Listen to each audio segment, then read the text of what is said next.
Hi folks, this is the fifth LS tractor that we've owned, and if you've watched our YouTube channel before, you'll know that this would be the third tractor review we've done for the LS model. We've had an S3010, an XG3025, an XR4047. We had a K5055 ag tractor for a while, and now we've got this R4047.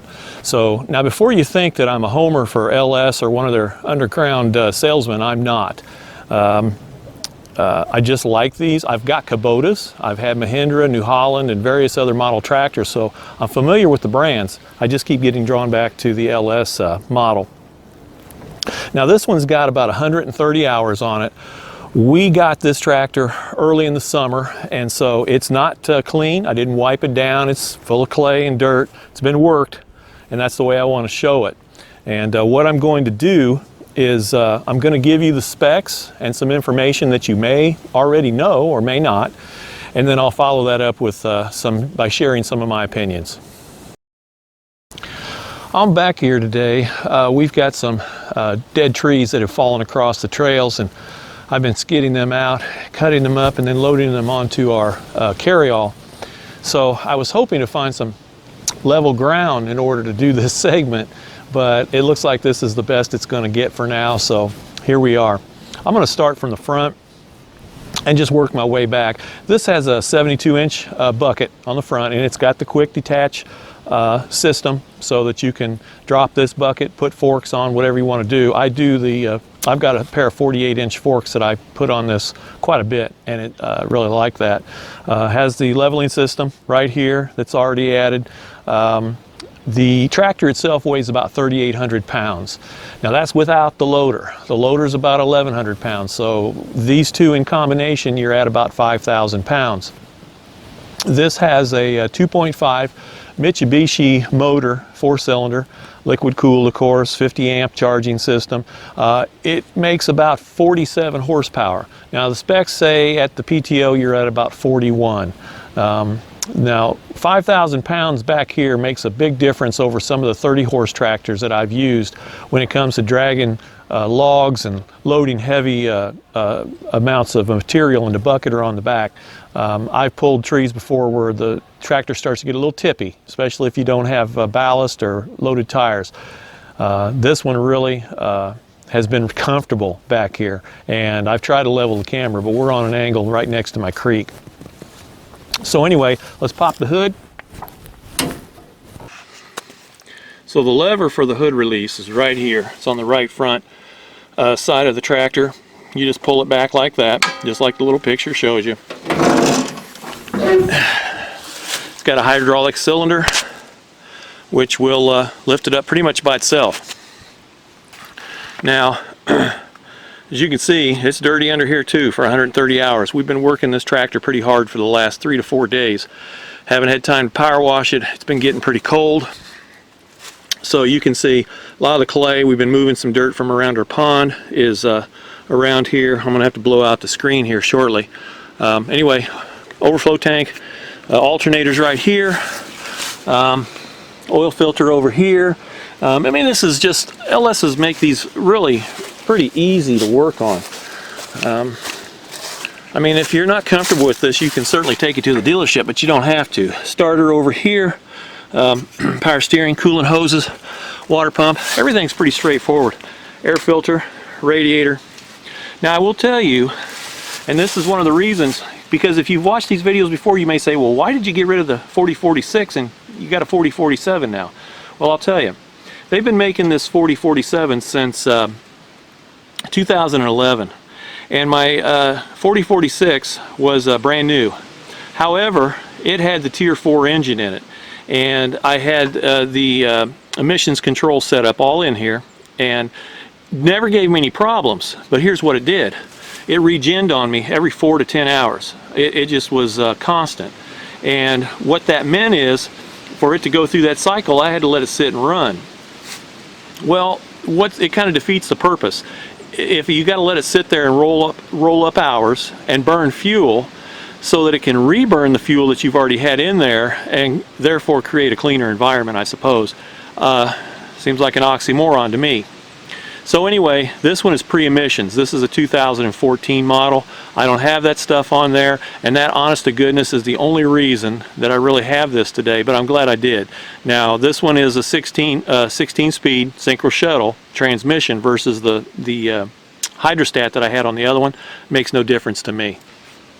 One thing I forgot to mention about this bucket, I told you it was 72 inches. It's got a capacity of 2,500 pounds from ground to full lift, which is pretty good, and I use that quite a bit. The breakout force on this is about 4,200 pounds. Now, I'll tell you a little bit about this later, but well, the LS is a brother to the New Holland Boomer series, and I'll get into details like that later, but I'm going to tell you something that you might be interested in knowing. Anyway, moving back here, you'll see this has the subframe. Now, this is a pretty beefy subframe, and this is not uncommon to the LSs that I've owned. There are other models that do not even have these subframes here. Why is this important? Well, it's important if you've got, say, a backhoe, PTO driven, or a frame mounted PTO. This really helps the rigidity of your machine, so you don't have issues like twisting or flipping or breaking things. All right, we go up here. This is the, as you can see, this is the range control knob, and it is out of adjustment. Okay, it doesn't match up with what the numbers say down here. That's going to have to be adjusted somewhat. The emergency brake from day one has been a little slippery, and I need to get under there and tighten that up too. It doesn't really hold the tractor on inclines the way I'd like it to. So, basic workstation, this is all 101 stuff. I'm probably just going over stuff you already know. Clutch pedal here, fat man seat, you got the adjustments, so you can go forward or back depending on how tall you are, and here is you can adjust according to your weight or your sensitivity, make it, you know, whether you like a bumpy ride or a smooth ride. Your gear selector, forward, neutral, and reverse right here. Very nice. It's really handy. Turn signals, lights, flashers are all right here. Of course, this has a grab handle like it should, like every tractor. Now, going back here, the 4046, the XR4047 that I had the fuel tank right here, and the filler tank was right here. Very nice when I had this on a trailer. Going to a gas station, I could just reach up from the pump, didn't even have to climb on the trailer, and I could top the tanks off. Well, this one is back here, and it's mounted behind the seat. That's fine. That's a commonplace for them on the LSs and some of the other tractors. Just means I got to hop up here sometimes if I don't pull up to the pump just right, or somebody's, you know, it's a crowded day and I can't get in there the way I want to. Of course, this has a two-piece ROP system, so you can fold this down if you've got a low overhead garage. Going back to the three-point system now, well, first off, this has a work light, and that's standard. I had it on several of my other LS tractors too, and it's very nice. It's got an on-off switch on here. You can leave it on dedicated. Of course, you've got your emergency reflector bracket right here. If you tow a wagon or a trailer, this has the 7-point hookup, so you can just plug in and you've got lights. 2 sets of remotes. Now those are standard. I did not order any of this. This is just the way the tractor came. So that's also nice to have. And then of course you've got a drawbar down here too, which I've bought tractors before that did not come with a drawbar. This, my little cheater system, is the telescoping arms back here, so that when I don't quite back up to something the way I need to and get it lined up, I've got these to help me, and I don't have to keep getting on the tractor and going forward and backward. Going around to the other side. Now this is the Cootie Top. This makes this the Cadillac of all tractors. This has a cup holder. Not only does this have a cup holder, this is the Pearl Diamond package is what I call it. This has the extra slot here for your smartphone. If you have a pocket Bible you want to take with you, or a picture of your mother you seem to need to have when you're out in the field, you put it right there and you're good. I'm using it for sunglasses. I have no idea if it was made for that. The controller for the loader is located right here on the fender, right next to the operator. It's very nice. I don't have to lean forward. It's very easy to get to. Then you have your gear selector over here, 1, 2, 3, neutral, and 4. You got your four-wheel drive. Well, you've got your right-hand pedal, your left-hand brake pedal. You've got your foot throttle right here. This is all still basic stuff. 2- and 4-wheel drive selectors, differential lock. You've got your controls here for your remotes and back, and then you've got your 3-point and draft control levers right here, and then you've got your knobs so you can set them however you want. I've also added the granny paw knob here. I don't know, I seem to get it mounted on the wrong spot every time I'm driving, or the steering wheel slips. I can't figure that out. This has a tilt wheel right here. You can loosen it, tension it right here, hold it where you want. When you're done, you can loosen it up. That's nice too. This ignition system has a boot right here. Has a boot right here. So if you're one of those guys that likes to leave your tractor out in the field 24/7 so it melts into the ground and the paint turns into a chalky paste, at least you've got a cover that you can prevent rainwater from getting into your ignition system and rusting that. You got a horn, so if you're in 5 o'clock traffic and you need people to clear out, there you go. This is the electronic PTO on and off switch right here. It's really nice. This is common to the LS tractors. Turn this on. What I also like is if you need to shut down your PTO in a gosh darn hurry, it's got what I call the smack feature. Just hit it. I don't even have to hit it like that. Just hit it with your thumb and it will bounce off. Okay. Then you've also got up here is the independent and manual lever right next to the hand throttle. Now this is your basic gauges, fuel, tachometer, coolant, and then it's got your hour meter right there. Workstation's pretty simple. LS didn't reinvent the wheel.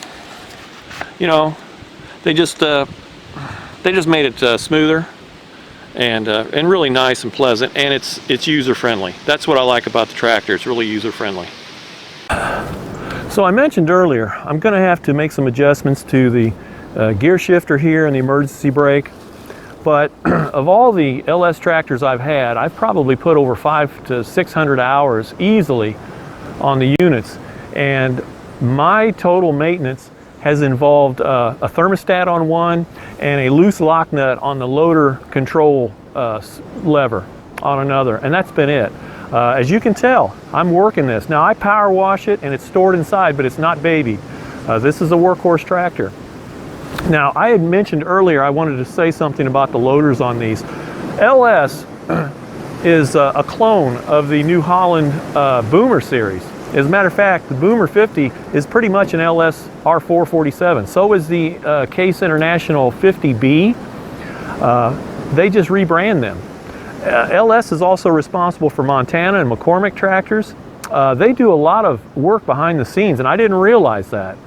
So if you were to look at a New Holland Boomer, it's basically the same tractor with a lighter duty loader. This has got about a 500-pound more capacity than the New Holland's version is. And New Holland, when I shopped and looked around at those, they were quite a few $1,000s more than this tractor. So I've just been real happy with the mechanics, with the workability, with the price. You know, there's not a whole lot of drawbacks to these, and if there were, I'd tell you, even though I have owned quite a few of these. So who fits the profile for a 47 horsepower LS tractor? You know, what if you got 100 acres? Should be. What if you got 50 acres? Absolutely. I mean, whether you're into land management or you're a homesteader, this should be more than enough tractor to fit your needs. This 2.5 Mitsubishi engine has been a horse for me, and the 16-speed transmission has performed flawless. Now, if you are a semi-rural or suburban homeowner that just needs to mow their grass and push some snow out of your driveway a couple times a year, this is probably overkill. I've got other tractors that I use for my other needs, just as you have different tools in the toolbox. But this has been a fantastic tractor, and I believe with regular maintenance and upkeep, it'll outlive me. Thanks for watching, folks, and I hope you'll stay tuned to our other videos that we've got. Look us up on the web, www.americanoutdoors.net. We're also on Twitter, we're on Facebook, we're all over the place. But I hope that you found this informative. And if you've got any questions or comments, feel free to post them to our channel or to our webpage. Thanks a lot, folks. God bless, and talk to you soon.